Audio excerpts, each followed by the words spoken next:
Alright, welcome beautiful people of the internet. So it's requested to do a MAGE Sobek build. Now this does work and has worked before. It may take a little bit more skill since you're not as beefy as you once were if you're a Guardian, but this does well work. Even if you build a straight up Guardian and you get the full length on your ultimate, it still hits pretty decently hard. So I mean, this does work.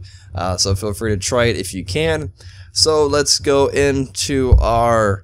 They look a little bit more like socks and boots, but the shoes are focus, and the reason being for the cooldown boots, not the penetration boots, is mainly for Sobek and his kit. If you look at those cooldowns, those are some pretty lengthy cooldowns, and that is with the cooldown boots. So if you don't pick up any cooldown reduction items, you're going to have a hard time with that. And also, you know, having cooldown reduction on Sobek allows you to stack your passive more often, since now in this update, your abilities, when you use your abilities and it lands on somebody, it gains you that extra protection stacks on top of using your basic attacks. So cooldown reduction equals more passive protection buildup, especially since now you're building a little bit more mage and you won't have those protections as if you're building a guardian. So after that, now if you don't want Hide the Urchin, the reason for Hide the Urchin is if you want a little bit more protections. So if you want protections and then the rest of the items just build mage, this is the one for you, because this gives a lot of physical protection and magical protection. It gives you up to 65 if you have all stacks on this one particular item, and that's a lot. So between that and then your passive protection stacks, it should be enough defense for you to, you know, be in the front line, still get hit a few times, but still be able to do all your damage from all your mage items. But if you don't want this, and let's say you want let's say another defense item for particular, like if you want to build just against physicals, you'll probably get Breastplate of Valor. It gives you the more cooldown reduction, high physical protection. Or if you want particularly more magical protections but still a little bit of defense, if I can find it, there we go. The Void Stone is there for you. It gives you magical power, protection, and the cool thing is you still get to make use of the Aura effect. It basically acts as penetration, sort of.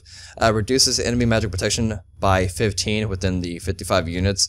So when you do your ultimate, they're going to be hit by the Void Stone, and also they're going to be hit by your ultimate if they stay within the range. So it works out pretty nice. So those are some other optional items.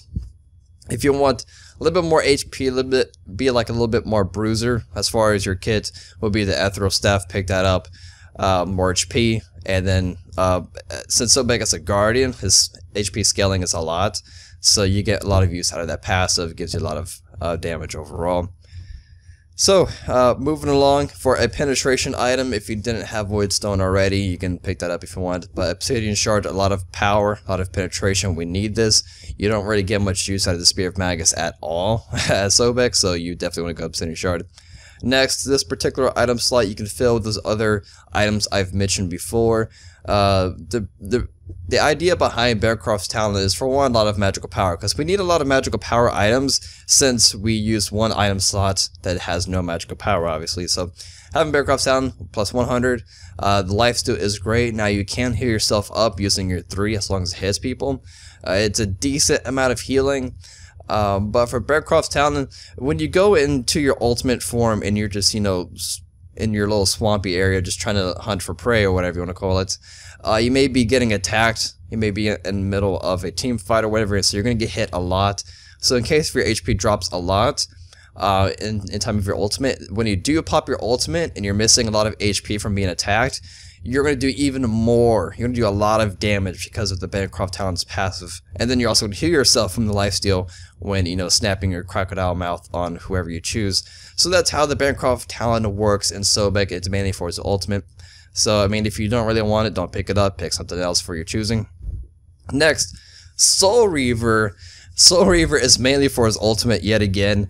If you're able to kit if you're able to kit this off, English, then your ultimate's going to do even more damage. So you would have that Bearcroft's talent if you have like half your HP missing. You know, that's like 50% more or 50 points more magic power, whatever the count number is, I forgot. And then Soul Reaver is going to pop that extra damage on top of them, and then the base damage of the Sobek's ulti. So you're going to do a lot of damage if you can get all these off.